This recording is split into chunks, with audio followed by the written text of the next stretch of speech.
Hey, so I realize I've been beginning a lot of episodes with saying welcome back, which for first time viewers would be kind of confusing. I suppose you should just think of it like maybe you're watching this a second time. Huh? Huh? Yeah. Well, anyway, in the Dwarf Fortress playthrough, our civilization is the Cremated Abbey. And if you'll notice real quick, if it loads, that there is only 502 dwarves here and 5 sites. So let's check it out. So here's the 5 sites. And okay, let's see. We have Queen. She's a carpenter. And her goal is to start a family, and she succeeded by 3 children. Good for her. How do dwarves elect king and queens? I'm not exactly sure. Ooh, fire imp deity. I've never seen that before. And she rules to the present, so this is the ruler of our 502 civilization, of which 16 members are part of our fortress. She has a spouse that's still alive. She is a very good judge of intent and a great carpenter, as well as a dabbling wrestler. Of course, our king knows how to fight at least a little bit. And I'm wondering why she became queen after this guy. He has no children, but he does have a lot of parents, but I don't think any of them are kings or queens. I'll just have to check it out. Wasp splashes. Create a great work of art. Let's see. Foot races. Bemble? Is his name Bemble? Then yeah, he managed to create a lot of books, so good for him. He's a great student and reader. I'm pretty sure students needed for the scribe profession. And he's part of the pleated books. What's the pleated books? Is a site government. I guess the sites of government classified as sites, but not cities. No. Here's our current leadership. And here's our outpost liaison that visited a couple episodes ago. I think this is episode 6. And we have a bunch of wars. I think this side is goblin casualties and these are ours, because we only have 502 dwarves. And if so, we managed to make those green boogers take a lot of casualties. But they still managed to get quite a few of us. The roasted tick is the goblin civilization. You can tell because it's green. And it's only warred against us. Good for us. And they have 7,603 goblins. 7,603 goblins against 500 dwarves. In the last conflict, they killed 375, but we killed 1,000. So that's a lot. But again, we don't have that many numbers to begin with. So if we're not careful, we might be wiped out. Now we have site history here. Most of our sites were... So we haven't been doing too well lately. So hopefully our bank will change that. And let's see, there's a bunch of battles here. The ferocious conflict, yeah. It's pretty much the equivalent of... Like, we were decimated, I believe, almost. And let's see, even though we're a small site, I'm seeing a lot of poetry, musical... Yeah, we're actually doing very well culturally.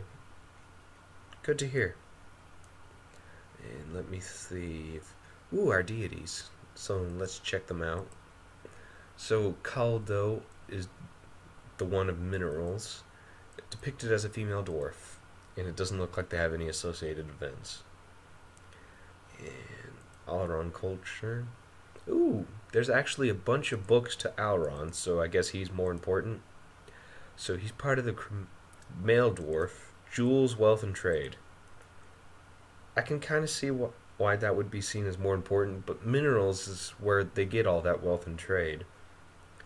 Dishmab, the nail of strength, depicted as fire imp. I think this is the one our queen worships. Mountains, volcanoes, fire, fortress, and war. That's not a good thing for our queen. Worship is war. And we've been in a bunch of wars, and we've been losing dwarves steadily over the years to wars. Yeah, I mean, it looks like their casualties usually outnumber ours. I mean, past a certain point, I think. Yeah, here's when the turning point where they die more than us. Metals. Yeah, it's a male dwarf. Fesh. I've seen Fesh before. And he has a couple of books. Yeah. Books, poems, or music compositions. You know, okay, all but one fire imp deity. Which makes me question if it's just a fire imp masquerading as a deity. We worship torture and misery. Do you have any books? Or maybe we don't worship it. I mean, most pantheons have an evil member. Strength, storms, thunder, lightning, and rain. Hunting and painting. I don't know how those go together, but if you say so. Do you have any books? Like most would point out at Hades as the evil one, but he really wasn't. He had his own cult, but they didn't really talk about him much. 710 horses, 502 dwarves. There are more horses than dwarves. I mean, I know in some horde societies you typically have more horses than people, but really, how did that even work? Are they all like Shetland ponies where they're all really tiny? And I think that'll wrap up us checking out our civilization, because we can't see much after this, because again, this is all from the year 250 and we're like in the year 251 in our fortress, so some things may have happened.